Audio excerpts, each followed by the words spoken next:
Angebot. Ja. Ginaw, kuya, alis ko. Najde to. Oh no. Tak, dobre.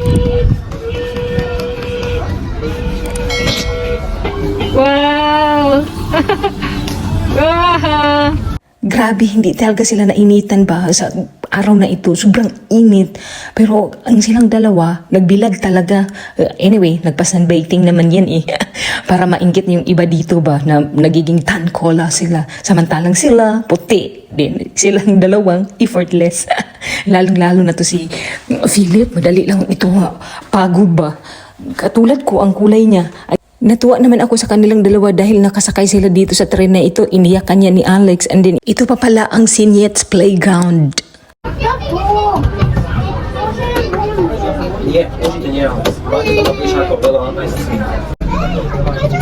Puzur. Kuya Alex ko, get down. Riklo. Pumali.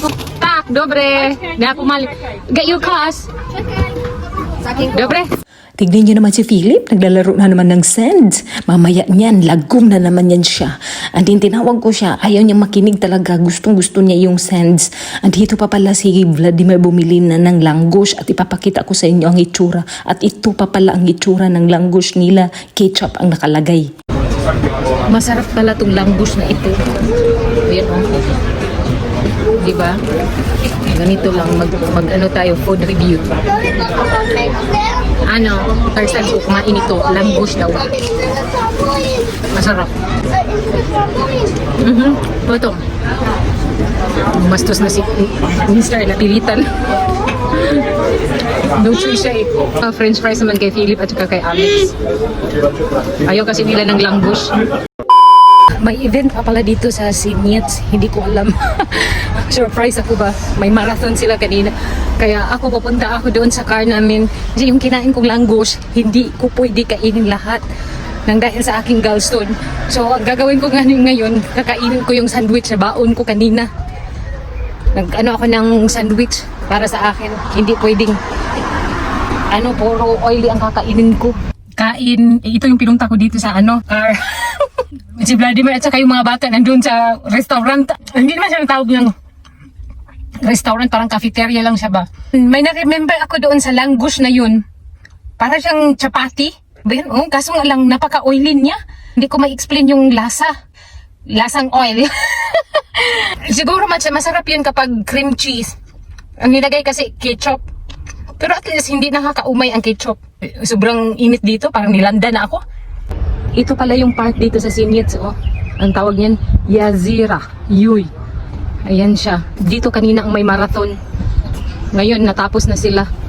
Good morning, good afternoon, good evening mga amigos, amigas. Ito pa pala yung park dito sa Signet's, Slovakia. Kaso nga lang, walang dagat dito banda. So, lake lang ang meron dito. Ang lake dito, nandun sa kabila. Balikan ko pala si Vladimir at saka mga bata. Nagtataka na si Mr. kung saan ako. Ang ending pa pala, kumain lang ng sandwich. Kung may dagat lang to dito banda, parang Pilipinas na. Kaso nga lang, lake lang eh. One of the requests ni Kuya Alex and ni Philip na masumakay nitong auto na ito, alam nyo ba kung magkano to? 7 euro yan for 20 minutes. Ayan, tuwang-tuwa yung dalawa. Masaya naman ako makita sila na mag-drive nito. Tignan mo siya, Kuya Alex, parang correct ba? Marunong daw siya mag-drive. Kaya ayaw niyang gumamit ako ng remote. Sabi pa niya sa akin, umalis ka, hayaan mo ako mag-drive. Alam ko naman kung paano ito gagawin. Mapatras-atras pa siya. And then sabi ko sa kanya, ay, bakit ganun? Marunong ka mag-drive? Sabi niya, oo, syempre naman. Anyway, may buto naman dyan forward at saka backward. Yun lang naman ang nakalagay dyan. Pang bata lang ba? And then si Philip naman, akala nyo kung siya ang nag-drive pero hindi. May remote yan. Si daddy ang nakakontrol niyan sa lahat. And then tuwang-tuwa silang dalawa, naghabulan pa. Hala, kahit first time nila, go lang ng go.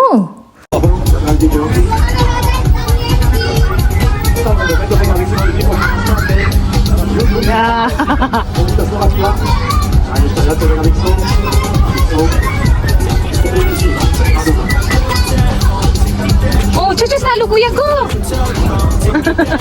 Because we paid for that. Okay, right. Damn, sad note. No, Kuya Alex ko, isa chilo. A few moments later. We are going to Sinits pa pala magkuha kami ng mga requirements para sa renewal ng visa kasi uuwi na po ng General Santos City, chares lang.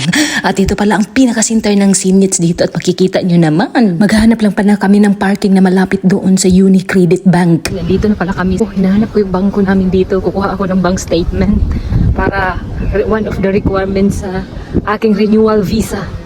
Asa na kaya yun? Kasi ba yung Unicredit Bank ko eh?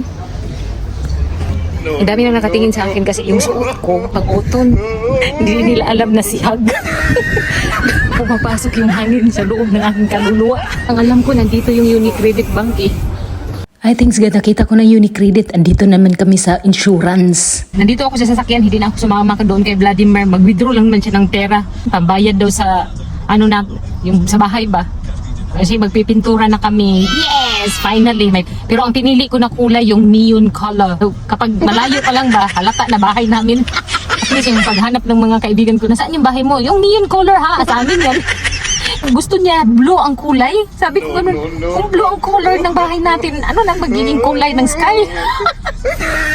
Tawang-tawa ako sa kanya eh. So, sabi ko, ayoko ng blue. Mga light color lang gusto ko. Yung pinili ko, parang citron yun. Parang nalungkot siya kasi ayaw niya ng yellow. Ito ang ladder na binili ni Vladimir doon sa kanyang kapatid. Ito kasi ang mga business ng kapatid niya eh. Mahal to, 115 euro. Pero naka-discount na to. Ng ladder yan, pinakamahaba na yung binili niya. Bumili lang pala siya ng bread. Nakalimutan namin doon na kami kanina sa Kaufland. Ayan, buti na lang kamo. Meron ditong NO Co-op Supermarket. Naka-prepare na pala lahat ng documents ko para sa renewal ng aking visa dito sa Slovakia, which is nandito yung listahan. Makikita ito siya sa website.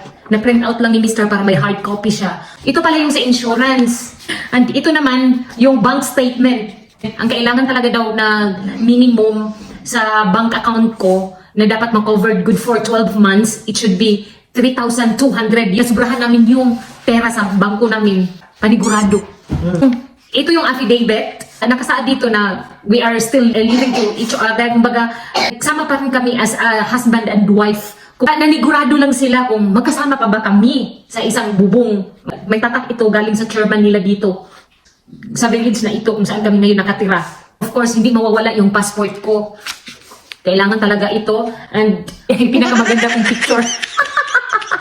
Ito yung kinuha namin yung nakaraan na pumunta kami ng City Arena. Nung kumuha kami ng ID picture para sa renewal visa, nag-take 1 lang ako, hindi ko na pinaulit pa. Akala ko kasi i-edit nila ng maigi. Yun pala, hindi na. Iba sila dito. Tinanong ko yung taga-photoshoot daw kung para sa renewal ng visa, kailangan ba magsalamin or hindi. Sabi niya ganun, I don't know. Ano ko, Diyos ko naman kasi ang sabi sa my experience doon sa Pilipinas, kapag sinabing visa, kailangan naka-formal, di ba? Naka-attire talaga or else kung hindi ka man naka-attire, may pili-pili doon na pang ID talaga siya. Yung formal, yung talaga. Dito wala. Na-shock talaga ako. Sabi ko ganun, ay, ganito pala dito. Pati si Vladimir, tinanong ko, bakit hindi nila alam yung taga-photoshoot na dapat ID for visa, kahit renewal o whatever yan, dapat formal, di ba? Dapat alam nila kung ano yung dapat gawin. Bakit hindi nila alam? Buti na lang kamo, may mga idea ko. Ang ginawa ko na lang, tinanggal ko yung eyeglass ko, pero yung earrings ko, hindi ko na tinanggal. Ang akala ko din, yung suot ko, lalagyan nila ng cooler ba? Yung pagka-edit nila, sila na mismo ang maglagay. Kasi hindi ako naka-cooler dito ng suot eh. Ganun pa rin yung mukha ko. Nag-expect ako ba na edit niya ng maigi? Tatanggalin niya yung mga hair na lumalabas, ayusin yung buhok na buhaghag, i-edit nila yun, di ba? Dito, hindi na. May kulang pa pala ito. Hihingi si Vladimir ng consent galing doon sa parents niya na nagpapatunay na doon pa rin ako nakatira. Itong bahay kasi namin, hindi pa to siya officially sa amin. So, hindi siya pwedeng gamitin namin para sa renewal ng visa ko. Dapat daw bahay ni Bianan. June 10, appointment ng aking visa renewal. A few moments later. Oh, Kuya Alex, oh, no. Oh. Just lalo. Mie, backward.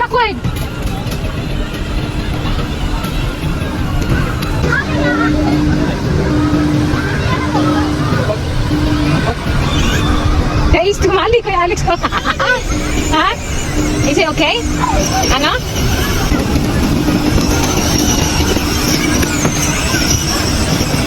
Ito pa pala ang view ng Sinets. Pinapakita ko sa inyo, kunwari lang ako ba? Para hindi halata ni Daddy na nag-vlog pala ako dito.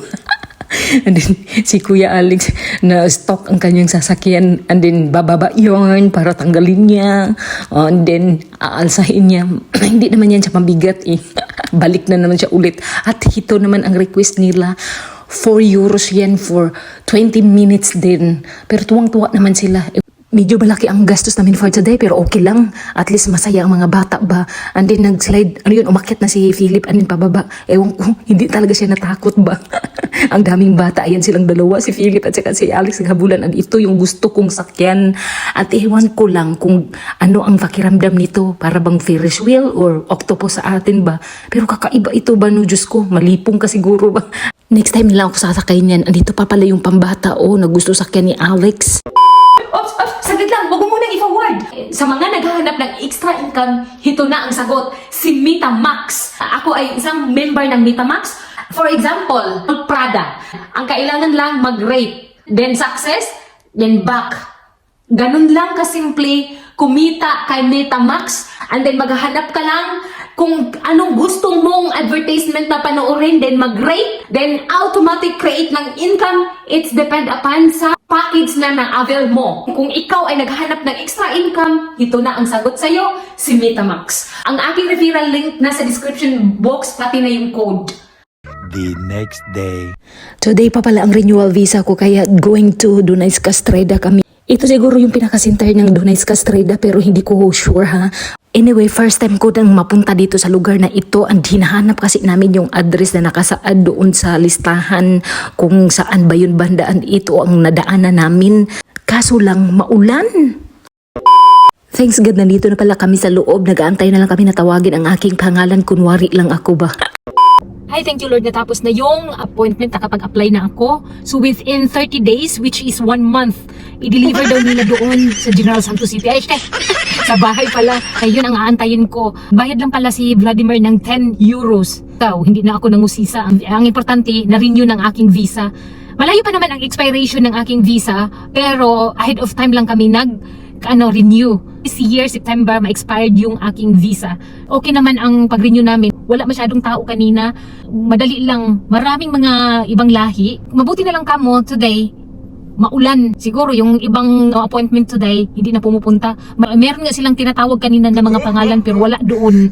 So it means, natakot sila sa ulan. Takot silang mabasa. Mga kambing pala itong mga taong to eh. Kami kahit na sobrang lakas ang ulan, sige, subok pa rin eh. Ayaw naming ma-extend na naman tong aming appointment. Thankful pa rin ako na smooth naman ang takbo ng aming visa renewal. So wala namang problema. Hindi kami bumalik sa agi. Wala, tuloy-tuloy lang siya. Thank you Lord. Kahit na hindi ko nasundo si Philip dahil sa ulan, thankful pa rin ako. Sinundo ni Bianan si Philip at saka si Alex. Pinagsabay na lang ba? And anyway, si Vladimir pala bumili ng kanyang gamot para sa ubo. At honey din para sa ubo ni Kuya Alex.